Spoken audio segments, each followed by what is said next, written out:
Hello friends. आज हम बात करने जा रहे हैं simple present and simple past के बारे में। यहां मैंने 3 कैटेगरीज में इसको बांटा हुआ है, कैटेगराइज किया हुआ है, टाइप 1, टाइप 2 एंड टाइप 3। और ये तीनों टाइप के माध्यम से हम कोशिश करेंगे कि हम पूरा एक जो है इसकी नॉलेज ले पाए। सो टाइप 1 में चलते हैं। Right, subject plus is am are plus noun या प्रोनाउन या एडजेक्टिव या एडवर्ब आता है। तो सबसे पहले सब्जेक्ट लिखते हैं। ये इसका स्ट्रक्चरल स्टडी है सिंपल प्रेजेंट और सिंपल पास्ट का। तो सबसे पहले सब्जेक्ट लिखते हैं, उसके बाद से इज एम आर आता है, उसके बाद से ये नाउन प्रोनाउन या एडजेक्टिव या एडवर्ब कोई भी आ सकता है। तो हमें ये पता होना चाहिए कि सब्जेक्ट और वर्ब के बीच में जो अग्रीमेंट होता है वह ये होता है कि अगर सब्जेक्ट सिमिलर हो तो वर्ब भी सिमिलर होगा, सब्जेक्ट प्लूरल हो तो वर्ब भी प्लूरल होगा।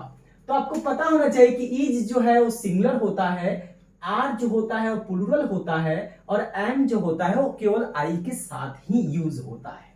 राइट, तो ये पहले वाला वर्ब सिंगुलर हो गया। राइट, वर्ब आपका प्लूरल हो जाएगा, इज आपका यहां पे सिंगुलर हो गया। राइट, आर आपका प्लूरल हो गया। जैसे ही इज अ फार्मर, तो इज यहां पे सिंगुलर है। क्यों सिंगुलर है? क्योंकि ही भी सिंगुलर है। अगर बॉय यहां पे होता तब भी वहां पे इज ही आता, लेकिन अगर दे है तो वहां पे आर आएगा क्योंकि दे प्लूरल है, या पीपल का लीजिए या पर्सन्स का लीजिए। राइट, और वॉज मतलब यहां पे आप देख सकते हैं बॉयज वर, क्योंकि बॉयज जो है वह आपका प्लूरल फॉर्म है और इसलिए यहां पे इसका प्लूरल फॉर्म यूज हुआ है। राइट, चलिए स्टार्ट करते हैं। ये प्रेजेंट का स्ट्रक्चर है, ये पास्ट का स्ट्रक्चर है। कौन सा प्रेजेंट पास्ट? सिंपल। आप कहें तो सिंपल प्रेजेंट या present simple, both are acceptable. तो यहां पे फर्स्ट चलते हैं, he is a farmer. Right, he was a farmer. कहने का मतलब है वो किसान है, और इसका मतलब हो गया वो किसान था, अब नहीं है। दिस इज माइन, यह मेरा है। राइट, ये माइन क्या है? प्रोनाउन है, और फार्मर क्या है? नाउन है, तो इसके बाद में नाउन आया। दैट वॉज माइन, सेम चीज, माइन प्रोनाउन हो गया। दे आर गुड, गुड क्या है? एडजेक्टिव है। तो जैसा कि मैंने बताया स्ट्रक्चर में नाउन प्रोनाउन एडजेक्टिव एडवर्ब आ सकता है, इसलिए ये भी एडजेक्टिव है, ये भी आपका एडजेक्टिव है। आगे चलते हैं, boys are in their room. तो इन देयर रूम जो है एडवर्ब है, क्योंकि कहां है? बॉयज कहां पर है? इन देयर रूम है। ऐसे मैंने एडवर्ब का एक अलग से वीडियो बना करके 2-3 वीडियो बनाया हुआ था। तो एडवर्ब के बारे में अगर आप पूरा इंफॉर्मेशन चाहते हैं तो पिछले वाले वीडियो आप देख सकते हैं, एडवर्बियल्स के नाम से है।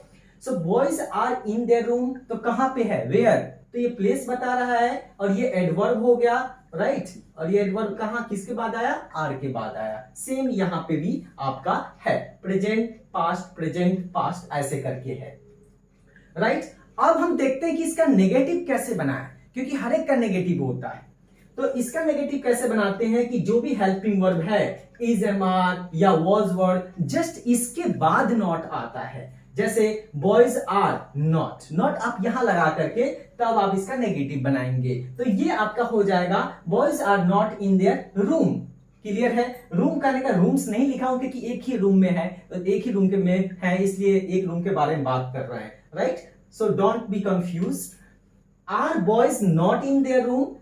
अब इसी इज एम आर को अगर पहले निकाल दीजिए सब्जेक्ट को, तो इंट्रोगेटिव हो जाता है।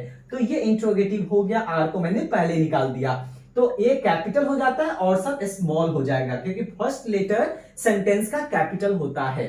तो are boys in their room, not अगर आएगा तो सब्जेक्ट के जस्ट बाद में आ जाएगा, यानी हेल्पिंग वर्ब जो कि मेन वर्ब का काम करेगा, फिर सब्जेक्ट प्लस नॉट आएगा, और तब उसके बाद से ये आएगा। नॉट हटाना चाहते हैं तो हटा सकते हैं, इसीलिए मैंने इसको ब्रैकेट में लिखा हुआ है। अब दूसरा जो क्वेश्चन होता है, क्योंकि ये यस नो क्वेश्चन है, क्योंकि जिसका आंसर यस या नो में दिया जा सकता है। अगर मैं आपको पूछूं are boys in their room, what will be answers? तो आंसर आपका हो जाएगा या तो यस या नो।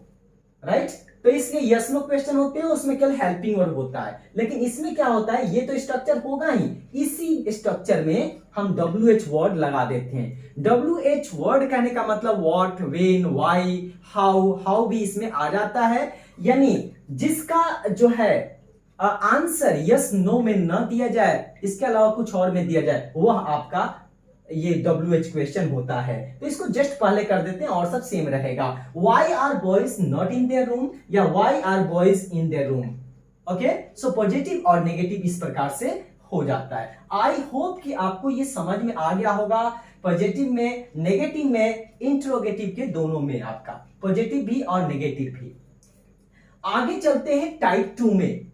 तो इसकी अब बात करें तो ये स्ट्रक्चर यूज कब होता है, जब हम प्रोफेशन के बारे में बात करते हैं। I am a teacher, you are a student और समथिंग लाइक दिस, राइट। या प्रेजेंट स्टेटस के बारे में बात करते हैं, तो उसके बारे में हम जब बात करते हैं, प्रेजेंट स्टेट के बारे में बात करते हैं, तो उसके लिए हम इसका यूज करते हैं। और पास्ट के लिए यूज करते हैं तो ये वाला यूज करते हैं, जो भी पास्ट हमारा था, चाहे प्रोफेशन की बात करें या हम स्टेट की बात करें, right. He was a poor man, right. तो ये आपका किस में आ जाएगा, पास्ट में, ही was a poor man, right. आगे हम चलते हैं, यानी इसमें अब एक और चीज देखेंगे कि इसमें कोई एक्शन नहीं हो रहा है, ठीक है। टाइप 2 में भी कोई एक्शन तो नहीं हो रहा है, लेकिन इसमें पोजीशन की बात होती है, ऑनरशिप की बात होती है, रिलेशन की बात होती है। जैसे I have 2 brothers, I have 3 sisters, तो हम इसमें केवल रिलेशन की बात कर रहे हैं। लेकिन कहूं आई हैव अ पेन, तो वहां पे हम अधिकार की बात कर रहे हैं, ऑनरशिप की बारे में बात कर रहे हैं। तो ये हमारा हो जाएगा टाइप 2। टाइप 2 में क्या होता है, प्रेजेंट में सब्जेक्ट आएगा और उसके बाद से हैज या हैव आएगा, तब नाउन आएगा। ये सिंपल प्रेजेंट में होता है। हैज कहां आ जाएगा, सिंगुलर में, लेकिन आई एक अपवाद के रूप में आता है, एक्सेप्शन में आता है, इसलिए हैव का यूज किया जाता है। ऐसे देखेंगे तो हैव सिंगुलर में और हैव प्लुरल में यूज होता है। आई और यू जो होता है ये फॉलो रूल्स को नहीं करते, राइट। तो आई भी हैव यूज करता है और यू में भी हैव का यूज होता है। तो I have a pen, he has a pen, तो ही सिंगुलर है इसलिए हैज आया है। तो आई हैव अ पेन कहने का मतलब मेरे पास एक पेन है, ही हैज अ पेन मतलब उसके पास एक पेन है। ऑनरशिप की बात कर रहे हैं या पोजीशन की बात कर रहे हैं। दे हैव अ पेन, उन लोगों के पास पेन है, या बॉयज हैव अ पेन, तो यहां पे प्लुरल हो गया इसलिए ये भी प्लुरल आया। They have no pen. अगर हम नेगेटिव बनाते हैं, हमेशा ध्यान रखिए कि नेगेटिव में हम नॉट का यूज ना करके हम नो का यूज करते हैं। क्यों नो का यूज करते हैं, क्योंकि नो के नाउन के पहले यूज करना होता है, और नाउन के पहले अगर हो तो नो का यूज करते हैं, क्योंकि नो का मीनिंग ही हो जाता है not any, right. I have no pen, I have no brothers, right. तो ये आपका नो का यूज होता है। अगर हम देखें सेकंड की बात करें तो subject plus had plus noun ये सिंपल पास्ट में हो जाता है। हैज और हैड की जगह हैड आता है। तो हैड सिंगुलर में भी यूज होता है, प्लुरल के साथ भी यूज होता है। I had a pen, he had a pen, they had a pen, चाहे सिंगुलर हो सब्जेक्ट या प्लुरल सब्जेक्ट हो, हैड ही आएगा। इसका मतलब कि I had a pen means मेरे पास एक पेन था अब नहीं है, उसके पास एक पेन था लेकिन नहीं है, उसके उन लोगों के पास था लेकिन नहीं है, राइट। अब यहां पे पेन का ही है या आप यहां पे पेन्स का ही यूज कर सकते हैं, राइट।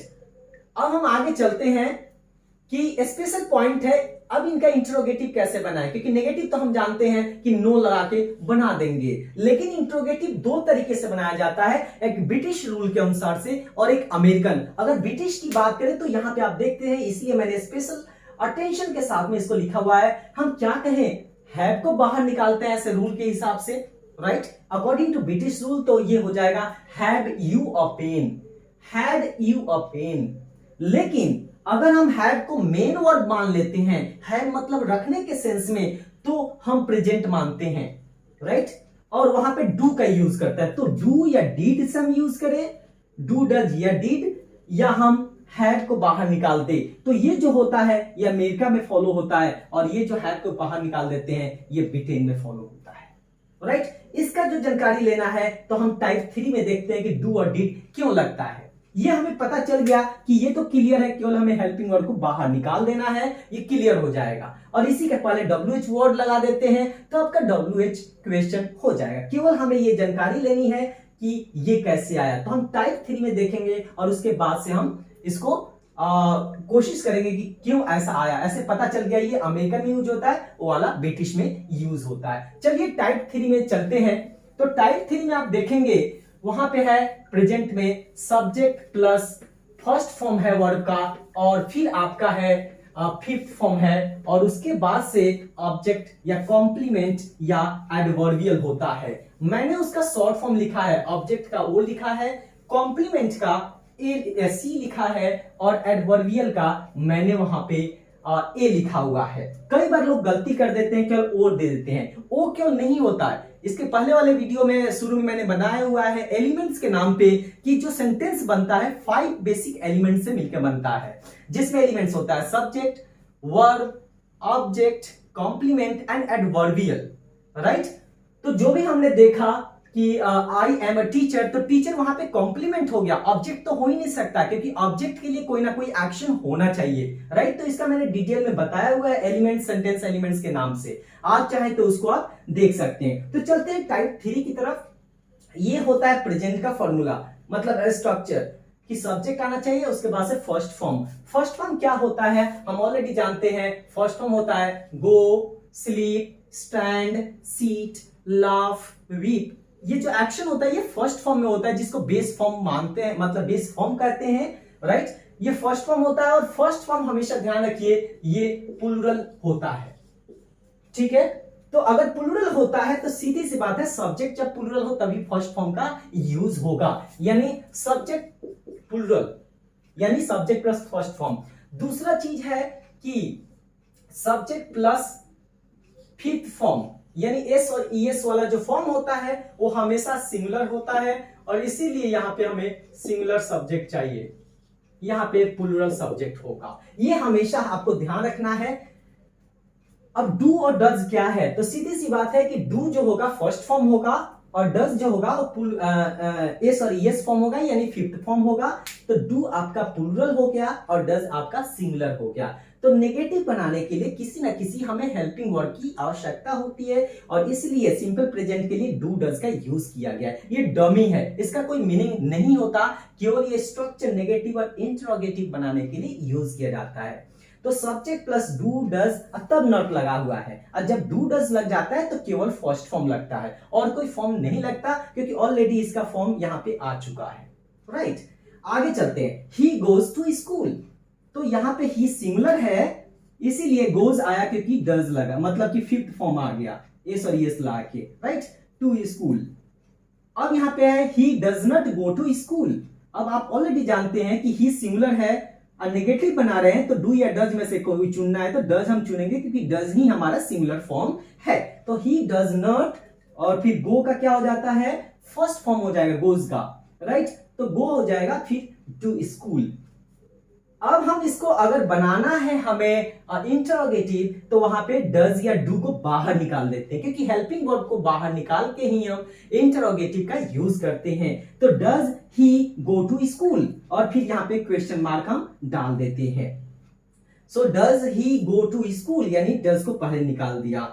अगर आप WH वर्ड डालना चाहते हैं, WH क्वेश्चन बनाना चाहते हैं तो कोई नहीं, वाई का पहले यूज कर दीजिए या जो भी WH वर्ड हो उसका यूज कर दीजिए। तो ये हो जाएगा why does he go to school या why does he not go to school. तो ये आपका स्ट्रक्चर होता है, यही चीज इसमें लगाया गया है। इसको सिंपल प्रेजेंट हैव को यहाँ पे मेन वर्ब माना गया है, यानी फर्स्ट फॉर्म। हैव यहाँ पे क्या माना गया है, हैव को फर्स्ट फॉर्म माना गया है, हैज को फिफ्थ फॉर्म माना गया है, राइट। और हैड वहां पे सेकेंड फॉर्म है, राइट।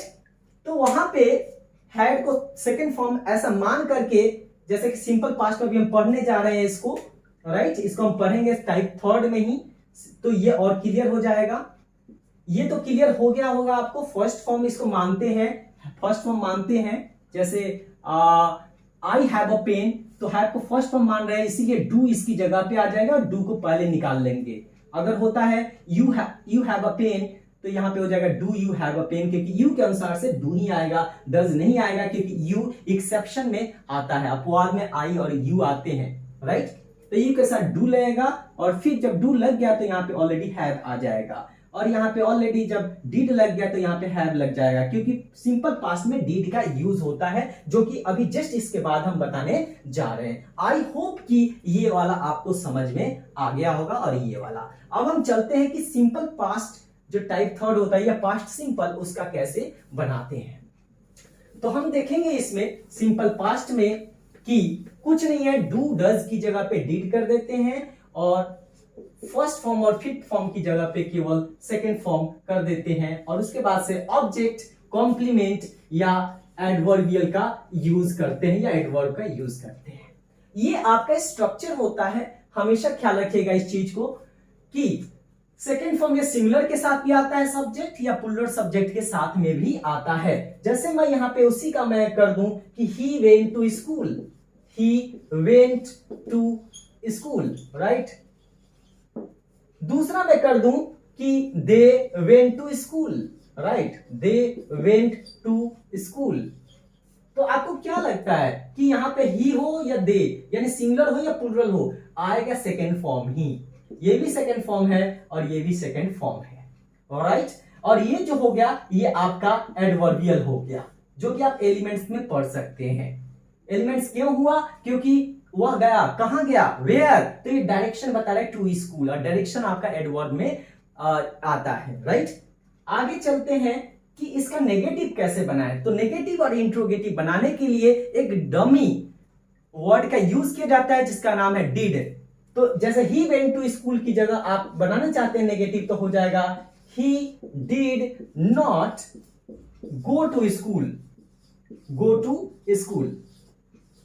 यानी डिड यूज हो गया तो सीधी सी बात है सेकेंड फॉर्म की जगह फर्स्ट फॉर्म का यूज किया जाता है, राइट। यानी हम कह सकते हैं subject plus did plus not plus first form and then plus object, complement और एडवर्बियल, राइट। तो डिड का कोई मीनिंग नहीं होता यहां पे, केवल एक डमी है और केवल ये नेगेटिव और इंट्रोगेटिव बनाने के लिए यूज किया गया है। तो he did not go to school, इसी का ऐसे ही हो जाएगा they did not go to school, he did not go to school, they did not go to school.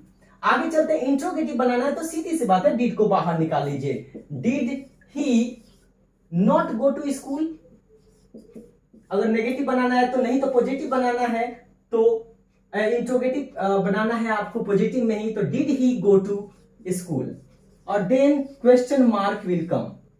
अब इसी के पहले अगर WH लगा देते हैं तो क्या हो जाएगा, why did he not go to school, right.